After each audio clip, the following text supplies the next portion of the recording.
مسلم حج ہے اور دل سے اہل محبت کی بات سورہ میں روانہ ہو رہی ہے۔ اللہ تعالیٰ جل شانہ قرآن مجید فرقان حمید میں فرماتا ہے وَلِلَّهِ عَلَى النَّاسِ حِجُّ الْبَيْتِ مَنِ اسْتَطَاعَ إِلَيْهِ سَبِيلًا۔ اور اللہ کے لیے لوگوں پر بیت اللہ کا حج لازم ہے۔ مَنِ اسْتَطَاعَ إِلَيْهِ سَبِيلًا، جو کوئی اس کے راستے کی استطاعت کرے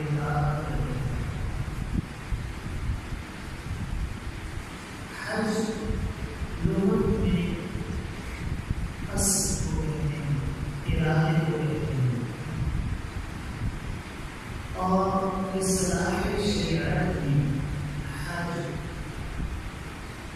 مخصوص ارکان کی ادائیگی کے لیے جو حرمین میں سفر کی نیت کی جاتی ہے اور بندہ وہاں حاضری کے لیے پہنچتا ہے تو اس کو حج کہتے ہیں۔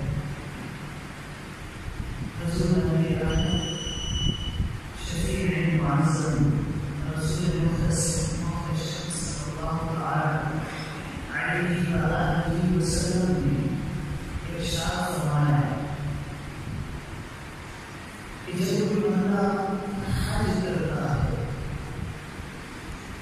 تو وہ گناہوں سے اس طرح پاک ہو جاتا ہے کہ گویا اس نے ابھی اپنی ماں کے پیٹ سے جنم لیا، تو محمد کے تمام گناہوں کا حج کفارہ ہے۔ اور اگر کوئی شخص استطاعت رکھنے کے باوجود حج نہیں کرتا تو احادیث مبارکہ میں اس پر سخت وعیدیں آئی ہیں۔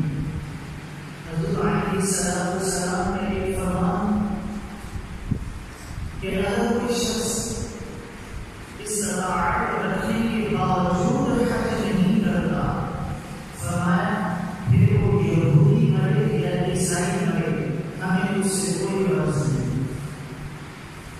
اور ایک حدیث میں حضور نے فرمایا حج میری امت کے ضعیف لوگوں کا، کمزور لوگوں کا جہاد ہے۔ تو حج کے عنوان سے کتب احادیث کے اندر بہت کچھ موجود ہے۔ زندگی کے اندر ایک مرتبہ حج کرنا فرض ہے، اور ہر 5 سال کے بعد حج کرنے کی جو تعلیم کتب احادیث کے اندر آئی ہے، تو علماء نے اس کو استحباب پر محمول کیا ہے۔ یعنی جو غنی ہے، مالدار ہے، تو اس کو چاہیے کہ وہ ہر 5 سال کے بعد حج کرے۔ لیکن فرض زندگی میں ایک مرتبہ ہے، ایک مرتبہ فرض ہوا، اس نے حج کر لیا تو اب فرض اس کے ذمے سے ثابت ہو گیا، لیکن اس کے لیے مستحب یہ ہے کہ وہ ہر 5 سال کے بعد حج کرے اگر وہ استطاعت رکھتا ہے، کیونکہ حج کرنے سے اللہ غنا عطا فرماتا ہے۔ جب جو حج کرے تو اللہ اس کو غنی کر دیتا ہے، اس کے رزق میں بھی برکت فرماتا ہے، اس کے دین میں بھی برکت فرماتا ہے۔ حضور علیہ السلام نے فرمایا کہ حج کرو غنی ہو جاؤ گے، سفر کرو صحت پاؤ گے۔ تو حج سے انعام ملتا ہے اور سفر سے صحت ملتی ہے۔ زندگی میں ایک مرتبہ حج کی فضیلت پر دلیل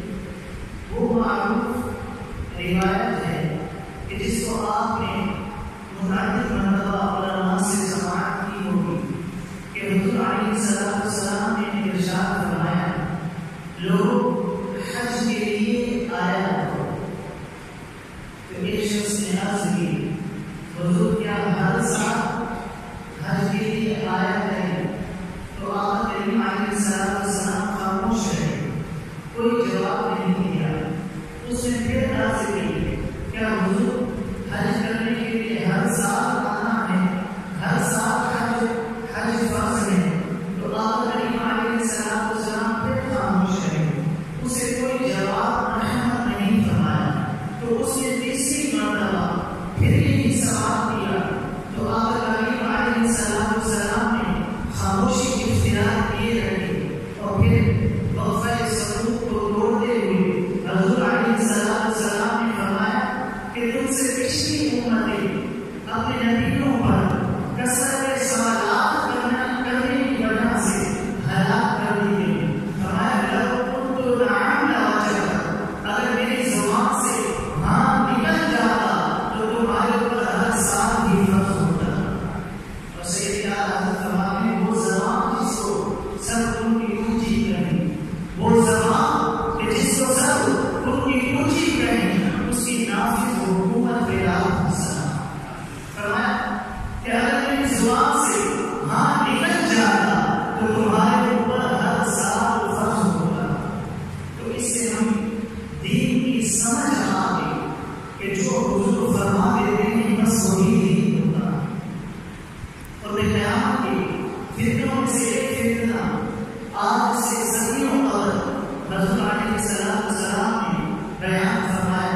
نسائی شریف کی روایت ہے، حضرت کریم علیہ السلام نے فرمایا کہ روز قیامت میں کچھ لوگ ایسے ہوں گے کہ جو کہیں گے کہ حلال وہی ہے جس کو اللہ نے حرام قرار دیا، اور حرام وہی ہے جس کو اللہ نے حرام قرار دیا۔ فرمایا انما اعطیت القرآن ومثلہ، فرمایا سن لو مجھے قرآن بھی دیا گیا ہے اور قرآن کے جتنے اور علوم بھی میرے سینے میں رکھ دیے گئے۔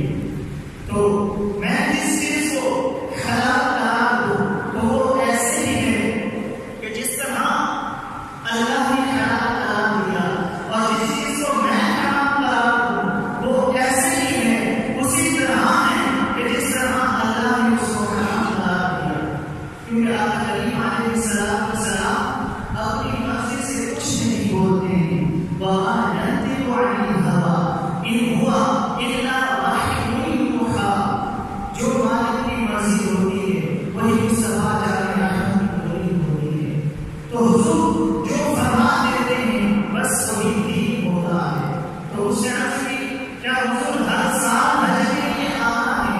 تو آقا کریم علیہ السلام نے فرمایا کہ تم سے پچھلی امتیں اس لیے ہلاک کر دی گئی کہ وہ نبیوں پر کثرت سوالات کر دی تھی۔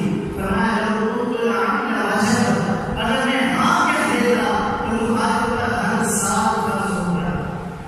تو زندگی میں ایک مرتبہ حج کرنا فرض ہے، اور رسول علیہ السلام حج کی فضیلت کے بارے میں بہت کچھ ارشاد فرمایا۔ فرمایا کہ ایک حج ایسا ہے کہ جس سے 3 آدمیوں کی مغفرت فرما دی جاتی ہے، اور وہ حج کون سا ہے؟ وہ حج بدل ہے۔ اگر کوئی شخص اپنے والدین کی طرف سے یا اپنے کسی عزیز رشتے دار کی طرف سے کسی کو حج کروائے تو ایک تو جس نے حج کیا اس کی بخشش ہوگی، دوسرا جس نے حج کروایا اس کی بخشش ہوگی، اور تیسرا جس کی طرف سے حج کیا گیا اس کی بخشش ہوگی۔ ایک حج بدل ایسا ہے کہ اس ایک حج کے بدلے میں 3 آدمیوں کی مغفرت فرما دی جاتی ہے۔ تو حج کا مقصد کیا ہے؟ حج کیوں کیا جاتا ہے؟ اسی پر چند باتیں آپ کے لیے گزار کروں گا۔ حج کا بنیادی مقصد اور ہر نیک عمل کا بنیادی مقصد رضا الہی کا حصول ہے۔ مطلب جو بھی نیک عمل کرتا ہے، ہر نیک عمل کا مقصد یہ ہوتا ہے، ہر نیک مقصد کا عمل ہر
شرک اصغر کہا گیا ہے۔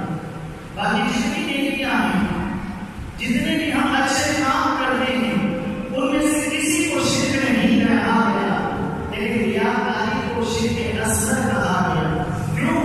اس لیے کہ جب بندہ اللہ کے علاوہ کسی اور کے دکھلانے کے لیے نیک عمل کرتا ہے تو وہ عمل نیک عمل نہیں ہوگا، بلکہ وہ شرک اصغر ہوگا۔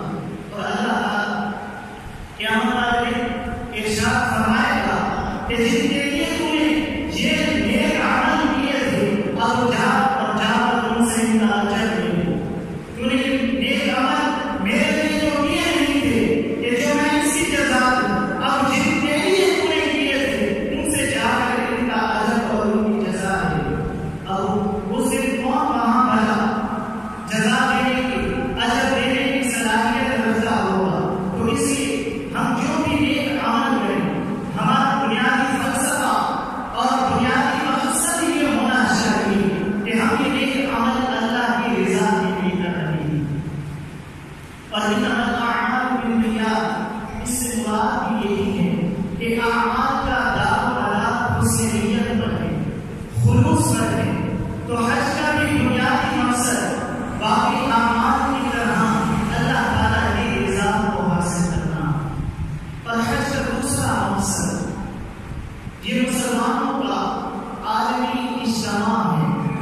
اسلام نے، دین اسلام نے ہمیں ایک نظم دیا، ایک نظام دیا، ایک وحدت اسلامیہ دی اور ایک یونٹی دی کہ محلے کی سطح پر مسلمانوں کا اجتماع پنجگانہ نماز باجماعت ہے، علاقے کی سطح پر مسلمانوں کا اجتماع جمعہ المبارک ہے، شہر کی سطح پر مسلمانوں کا اجتماع عیدین کو رکھ دیا گیا، 2 عیدیں رکھ دی گئی، اور انٹرنیشنل سطح پر، عالمی سطح پر مسلمانوں کا اجتماع وہ حج کو قرار دیا گیا۔ پھر حج جو ہے یہ مسلمانوں کی وحدت کا، اسلامی وحدت کے مظاہرے کا عملی نمونہ ہے، کیونکہ اسلام نے ہمیں وہ نظم دیا ہے، وہ نظام عطا کیا ہے کہ جس سے ہم پوری ملت اسلامیہ وحدت کے اندر سما جاتی ہے۔ اس لیے تو پوری دنیا سے آئے ہوئے لوگ ایک ہی لباس کے اندر، ایک ہی ترتیب کے ساتھ، ایک ہی رنگ ڈھنگ کے اندر، ایک ہی طرح کے مناسک ادا کر رہے ہوئے ہیں۔ تو یہ حج کے بنیادی مقاصد میں سے ایک مقصد ہے کہ چاہے کوئی کسی خطے کا رہنے والا ہو، اس کا لباس ایک ہی ہوگا۔ مختلف علاقوں کے لوگ موسموں کے اثرات کے پیش نظر وہاں ان کے لباس مختلف ہو سکتے ہیں۔ اسلام نے ہمیں کسی مخصوص لباس پہننے کی ترغیب نہیں دی کہ آپ نے یہ لباس پہننا ہے، ضروری ہے تمہارے لیے۔ اور لباس کا مقصد صدر کا چھپانا ہے، لباس کا مقصد موسمی اثرات سے اپنے آپ کو محفوظ رکھنا ہے، اور لباس کا مقصد زینت ہوتا ہے۔ یہ 3 مقاصد ہیں۔ پہلا مقصد موسمی اثرات سے اپنے آپ کو محفوظ رکھنا، یعنی جو سرد علاقوں کے لوگ ہوں گے، ٹھنڈے علاقوں کے لوگ ہوں گے تو وہ گرم لباس پہنیں گے، اور جو گرم علاقوں کے لوگ ہوں گے وہ ٹھنڈے اور باریک لباس پہنیں گے۔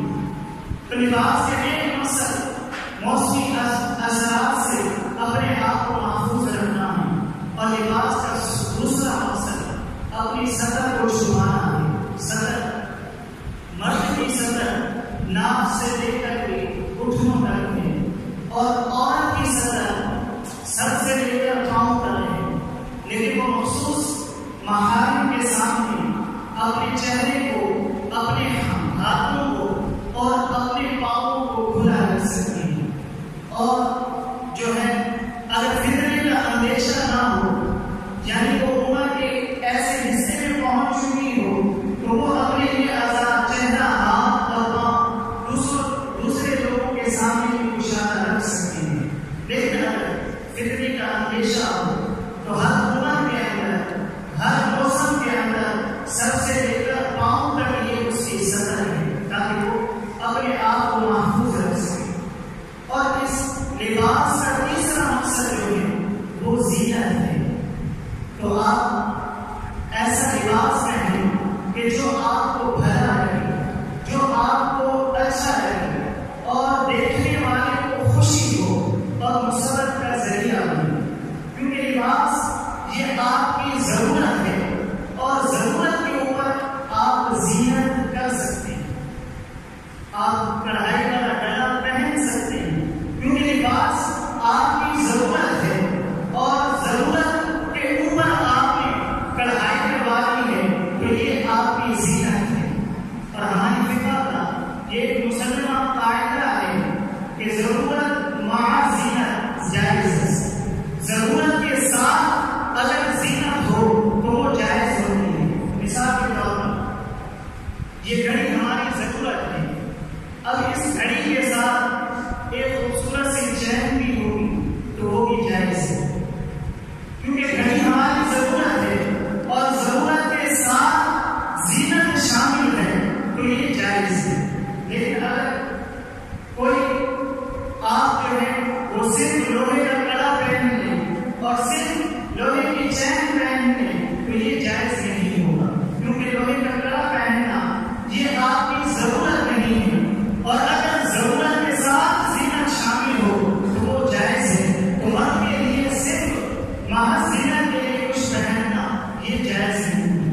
تو لباس ہماری ضرورت ہے، اس پر زینت ہو سکتی ہے، تو ہمیں چاہیے کہ ہم اچھا لباس پہنیں، صاف ستھرا لباس پہنیں۔ امیر آدمی اپنے حساب سے پہنے، غریب آدمی اپنی طاقت اور استطاعت کے مطابق پہنے، کیونکہ یجب علی صاحب المال ان یوسع علی عیاله۔ صاحب مال پر یہ واجب ہے کہ وہ اپنے عیال پر، اپنی فیملی پر وسعت کرے۔ تو وسعت کے اندر لباس بھی شامل ہوتا ہے، تو انسان کو چاہیے کہ وہ اچھا لباس اپنی فیملی کو، اپنے اہل عیال کو پہنائے، تاکہ پتہ چلے کہ اس پر اللہ کا خاص کرم ہے، اس پر اللہ کا خاص انعام ہے۔ خامخواہ پھٹا ہوا لباس پہننے کی ضرورت نہیں ہے۔ ہاں، اگر کبھی پھٹا ہوا لباس پہننا پڑ بھی جائے تو پھر اس کے اندر کوئی آت اور شرم بھی محسوس نہیں کرنی چاہیے، کیونکہ آپ کریم علیہ السلام نے پیغام لگے ہوئے لباس پہنے، اور اگر اچھا لباس میسر ہو تو پھر خامخواہ پھٹا ہوا لباس پہننے کی بھی ضرورت نہیں۔ حضور علیہ السلام نے قیمتی اوانت بھی اپنے زیر رد فرمائی ہے۔ تو یہ بات اچھی طرح ذہن نشین رکھیں کہ مختلف علاقوں کے لوگ مختلف موسموں کے پیش نظر ان کا لباس مختلف ہوتا ہے، اور شریعت مطالعہ کے اندر ساتر